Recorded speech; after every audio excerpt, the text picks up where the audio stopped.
Assalamualaikum warahmatullahi wabarakatuh. Perkenalkan, nama saya Sri Wulandarisa dengan nomor NPM 240621200044 dengan mata kuliah Ilmu Pendidikan Islam. Nama dosen pengampu Ibu Dr. Hajah Hildang Aini Syifa MAG dan Ibu DRA Hajah Neneng Nafisah MSI SAG. Di sini saya akan mempresentasikan pendidikan Islam sebagai sebuah sistem. Apa itu pendidikan Islam sebagai sebuah sistem? Pendidikan Islam sebagai sebuah sistem. Dalam Islam, istilah pendidikan diyakini berasal dari bahasa Arab, yaitu tarbiyah, yang berbeda dengan kata ta'lim yang berarti pengajaran atau teaching yang berarti bahasa Inggris.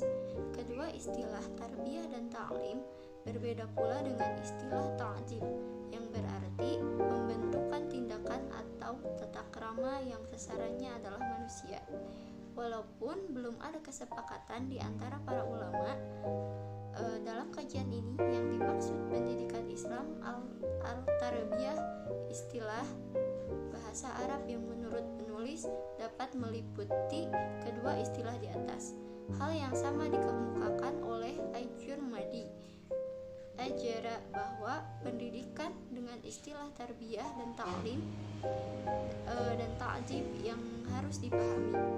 Yang dimaksud dengan sistem pendidikan adalah pendidikan Islam, yaitu suatu kesatuan komponen yang terdiri dari unsur-unsur pendidikan yang bekerja sama untuk mencapai tujuan dengan ajaran Islam. Komponen sistem pendidikan. Yang pertama, ada komponen tujuan, yaitu tujuan pendidikan berfungsi sebagai arah yang ingin dituju dalam aktivitas pendidikan. Dengan adanya tujuan yang jelas, maka komponen-komponen pendidikan yang lain serta aktivitasnya senantiasa berpedoman kepada tujuan, sehingga efektivitas proses pendidikan selalu diukur apakah dapat dan dalam rangka mencapai tujuan atau tidak dalam perspektif Islam. Sebagaimana yang dikemukakan oleh Yusuf Amir Faisal, tujuan pendidikan Islam pada hakikatnya sama dengan tujuan diturunkannya agama Islam, yaitu untuk membentuk manusia yang bertakwa atau muttaqin. Selanjutnya, Faisal merinci manusia yang bertakwa itu adalah yang satu, dapat melaksanakan ibadah mahdoh dan ghair mahdoh. Yang kedua, membentuk warga negara yang bertanggung jawab kepada masyarakatnya. Yang ketiga, membentuk dan mengembangkan tenaga profesional yang siap dan terampil untuk memasuki teknostruktur masyarakatnya. Dan yang terakhir, mengembangkan tenaga ahli di bidang ilmu agama Islam. Komponen yang kedua yaitu komponen siswa. Siswa atau peserta didik adalah anggota masyarakat yang berusaha mengembangkan dirinya melalui proses pendidikan pada jalur, jenjang, dan jenis pendidikan tertentu. Dalam pendidikan tradisional, siswa dapat dipandang sebagai organisme yang pasif, hanya dapat menerima informasi dari orang dewasa. Kini, makin cepatnya perubahan sosial dan berkat penemuan teknologi, maka komunikasi antar manusia berkembang amat cepat. Siswa di samping sebagai objek pendidikan, ia juga sebagai subjek pendidikan, karena sumber belajar bukan hanya guru, tapi siswa juga dapat menjadi sumber belajar, terutama dalam pembelajaran yang aktif. Yang ketiga, ada komponen pendidik, yaitu pendidik adalah anggota masyarakat yang bertugas membimbing, mengajar, dan atau melatih peserta didik. Pendidik harus memiliki kualifikasi akademik sebagai pendidik dan memenuhi beberapa kompetensi sebagai pendidik. Kualifikasi akademik adalah tingkat pendidikan minimal yang dipenuhi oleh seorang pendidik yang dibutuhkan dengan ijazah atau sertifikat keahlian yang relevan.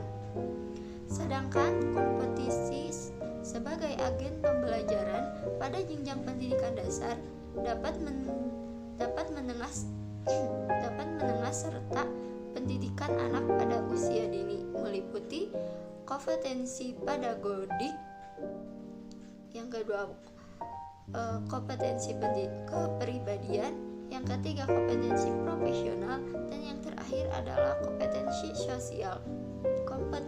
sosial. Yang keempat yaitu komponen lingkungan pendidikan. Lingkungan pendidikan adalah suatu ruang dan waktu yang mendukung kegiatan pendidikan. Proses pendidikan berada dalam situasi lingkungan, baik lingkungan keluarga, lingkungan sekolah, atau lingkungan masyarakat. Siswa dengan berbagai potensinya akan berkembang maksimal jika berada dalam sebuah lingkungan yang kondusif. Sesuai dengan pendapat A. Noya Hardi Jamal bahwa lingkungan berpengaruh besar dan menentukan terhadap kelangsungan berkembangnya potensi diri siswa. Yang kelima, ada komponen alat pendidikan. Alat pendidikan adalah pendukung dan penunjang pelaksanaan pendidikan yang berfungsi sebagai perantara pada saat menyampaikan materi pendidikan oleh pendidik kepada siswa dalam mencapai tujuan pendidikan. Peristiwa pendidikan ditandai dengan adanya interaksi edukatif agar interaksi dapat berlangsung secara efektif dan efisien dalam menjalankan tujuan. Maka, di samping dibutuhkan pemilihan bahan materi pendidikan yang tepat, perlu dipilih metode yang tepat pula. Itulah kelima komponen dalam pendidikan sebuah sistem. Mungkin presentasi dari saya dicukupkan sekian. Mohon maaf bila banyak kesalahan. Wassalamualaikum warahmatullahi wabarakatuh.